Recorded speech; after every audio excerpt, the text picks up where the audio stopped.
Hello, internet friends. I think there's a handful of words that can assemble the menswear community and make them roll their eyes into the back of their heads. It's pretty funny to watch on Instagram. But think of words like sprezzatura, Wabi-sabi, patina. Yeah, gosh darn it. Those are three words that are fantastic at helping you love and understand your clothes. Most fashion designers have sayings or mantras or think like North Stars to guide them along in creation. Ralph Lauren doesn't design clothes, he designs dreams. Alexander McQueen designed clothes expressing how he saw women treated.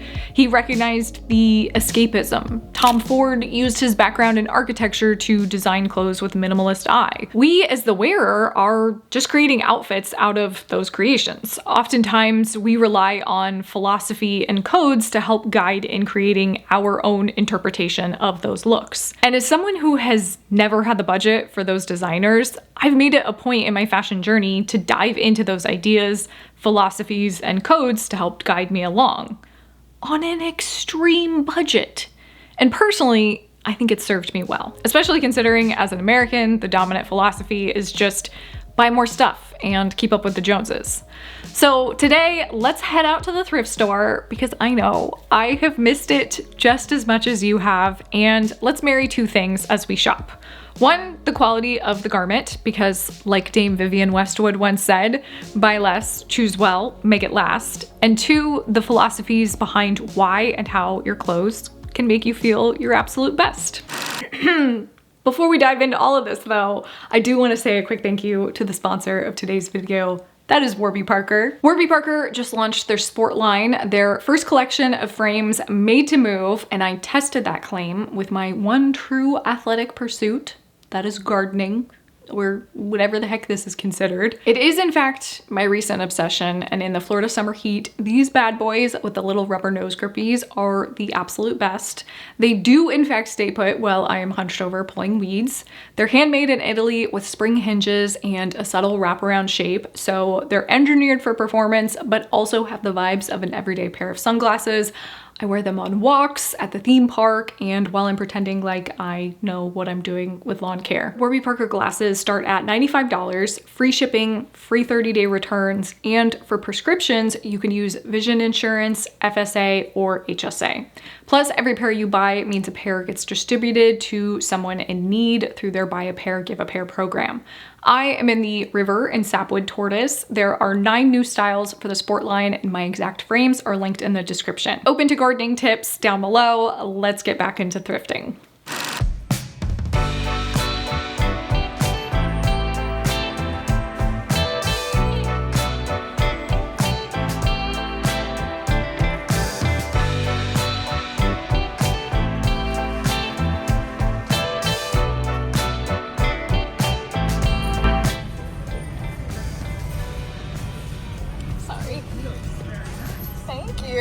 Is that what you call it, a power shoulder? Yeah!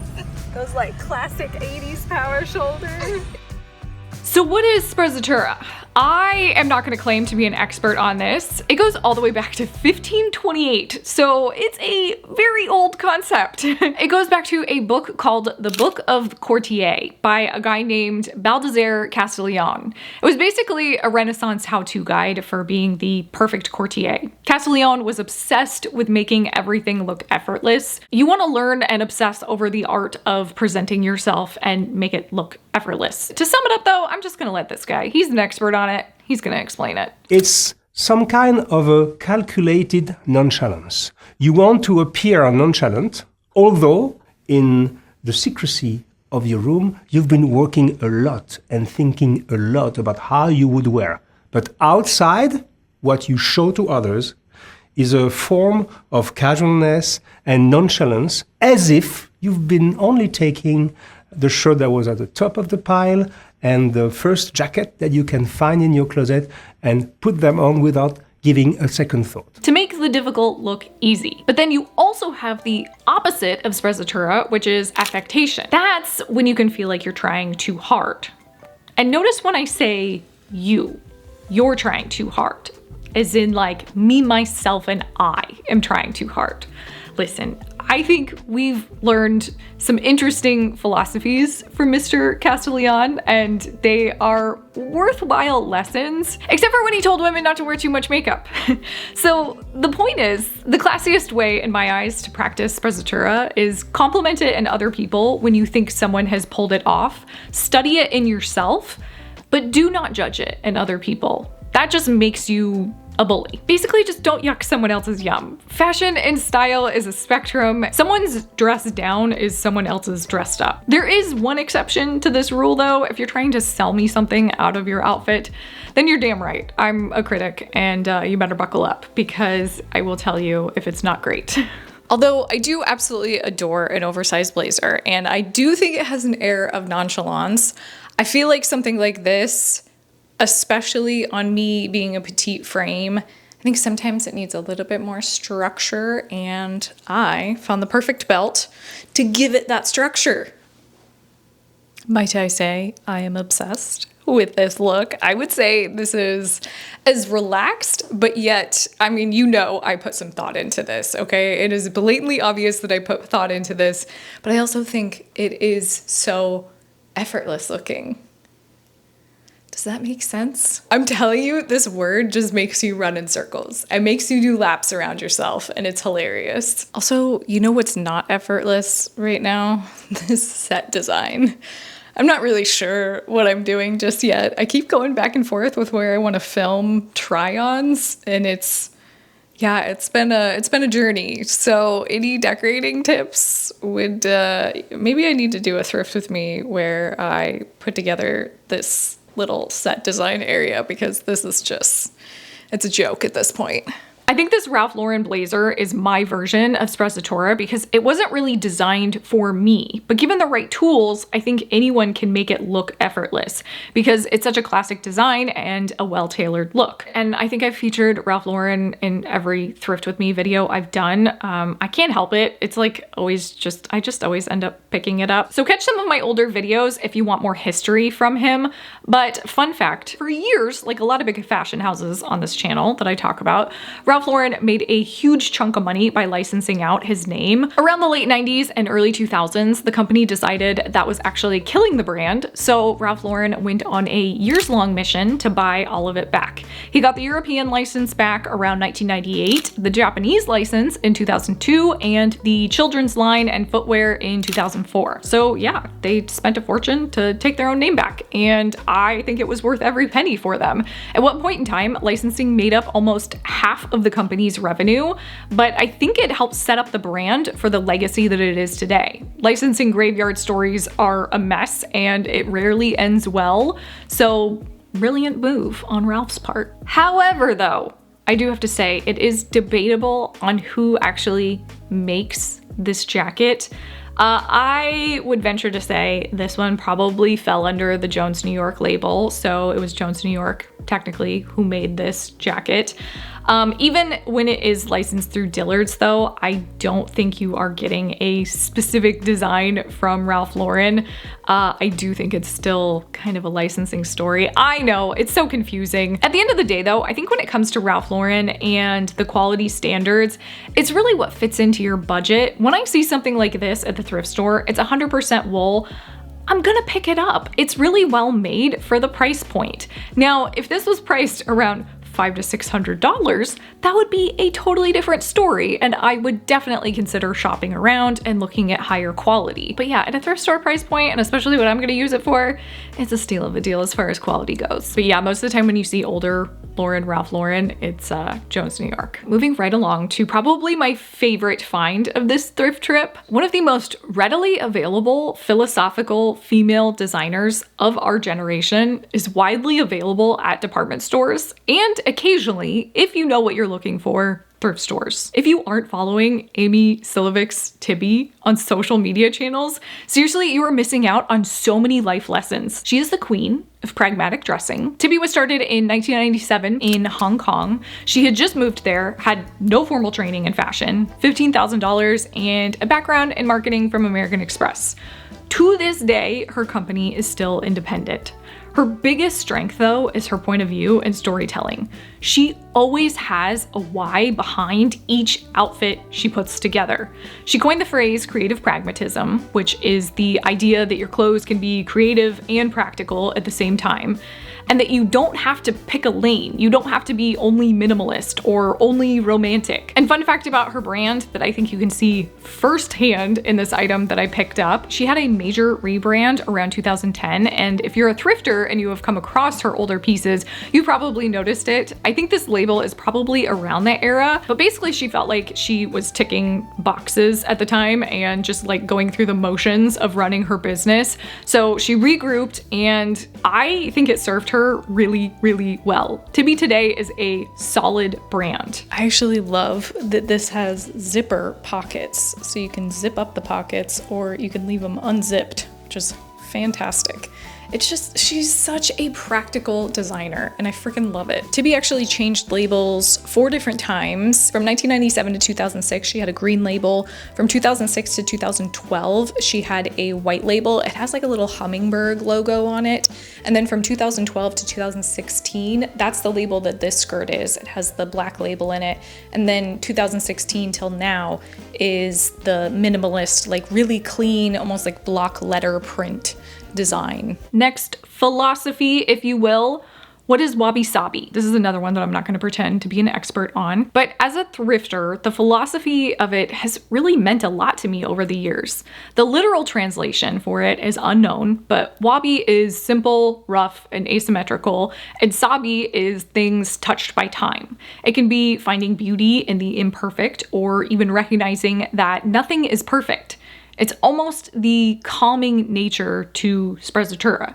If you are so maddened by trying to look effortless, it's knowing that beauty is that imperfection. And I think that most people with true sprezzatura understand both. But wabi-sabi runs so much deeper than imperfect clothing or possessions. It's acknowledging that life itself shouldn't be burdened with imperfection. Something as a Virgo, I need to remind myself of often, but chasing that perfect wardrobe or that perfect body or that perfect skin sets you up for the agony of the imperfection and makes it harder to deal with in the long run because nothing can be perfect. I do think it's romanticized thrifting even more for me, though, over the years. Seeing something aged and worn in is twofold for me. I know it stood the test of time, but I also understand and love its imperfections even more. Both this Eddie Bauer and Brighton belt have a perfect amount of wear to them. They look so broken in and effortless, and I know I need to do like a whole Eddie Bauer deep dive at some point.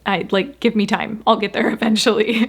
They're a lost cause now, though. Would not recommend them. Brighton, though, I think of my mom whenever I see this brand. She loves Brighton jewelry. The brand story is just like the sweetest thing ever, though. They were high school sweethearts. It was started by Terry and Jerry Cole throughout the 70s. And throughout the 70s, they sold t-shirts and leather goods in a specialty store in California. And finally, in 1985, they launched the Brighton name. They started selling men's belts, and by the 90s, they expanded to women's accessories. And now I think that's pretty much what they're known for, is women's accessories. My favorite part is they are still owned and operated by Terry and Jerry to this day. While I was doing research, all this information about Terry kept coming up, all the boards that she's on, and she's like part of all these like museums and stuff like that, and she donates a lot of her money. They just seem like an awesome couple. Like, are you kidding me? High school sweethearts? Like, come on, that just doesn't happen anymore. Can I introduce you to my current Brighton belt collection? She is my pride and joy. She is all thrifted throughout the years. I've actually had people reach out to me and ask if they can buy belts off of me, and I said, no, I'm so sorry. I love these belts. They are part of my permanent collection. But this is the newest edition. Obviously, you watched me thrift it. She's a beauty. Look at that patina. This little Western number. I mean, the tag has fallen off, but when you know Brighton, you know Brighton. This is Brighton. Last but not least, my pride and joy. She almost doubles as a weapon. She's loud, she's clunky, and the best part is, if you're looking for a brand new one, you can actually still find these on the website. I also think there's something to be said for the quality of the belts. They are high quality, and they are relatively affordable. When you compare them to other price points in the market, I mean, if you're shopping at, let's say, Madewell for a belt, I actually have a Madewell belt that I could compare to that's in line in the same price. Personally, in the same price point, I find the Brighton belts to be far better quality. Okay, these last few pieces, the wool prophecy pants, these took me on a ride. I was like, there's no way I'm gonna be able to find any information about the brand Prophecy. Like, what a vague word, because obviously like a lot of biblical clothing brands popped up and I was like, it's just, I'm never gonna find anything. Ye have little faith in me. I actually have little faith in myself because I found it. I was so proud of myself. Okay, so it was a brand based out of Dallas, Texas. It was started by 3 guys in the 1970s, Barry, Carly, and Luigi. They started because they realized in the 60s, a lot of the juniors' clothing was polyester, and they noticed a shift in women's clothing, and a lot of the people who were buying the juniors' clothing were obviously getting older, and they were looking for more mature brands. Plus, not to mention the fact that women were entering into the workforce at this time period. So Prophecy was born. However, I did read an article that kind of like, it made me question some things. Okay, let me walk you through this. So this article was written in 1979, and it was about how Polly Ellerman was their only VP on board. She was their lead designer. The person writing the article specifically pointed out the fact that she doesn't have any stake in the company. She's the only person that has a high up role that doesn't have any stake in the company. And I'm like, wait a minute. Polly, what's wrong? Why don't you have any stake in this company? What is going on? And the more I read into it, the more it just made it sound like, yeah, she's basically doing all of the work. She was designing everything. I couldn't find any information. I mean, obviously the company is no longer in business. I don't know if Polly ever got any stake in the company, but I truly, truly hope she went on to get at least some piece of the pie, because yeah, that article was just, it felt weird, okay? The whole article just hit me really weird. And then plus they went on to describe her as gentle, petite, and blessed with a voice to match her demeanor. Probably one of the most infuriating parts of research that I do is reading articles from like the 50s, 60s, and 70s. It's fascinating. It is so fascinating and infuriating to see the difference in how people are talked about. Miss Polly Ellerman, I hope you went on to get some stake in that company because you deserved it. To me, it looks like you designed some fantastic trousers. Do I need to hem these pants? Yes. If I wore this outfit to a baseball game, would I be the coolest person there? Also, yes. And the very last piece. When you think of Nicole Miller, what do you think of? Probably bodycon dresses. Think like classic LBD. That was what she was known for.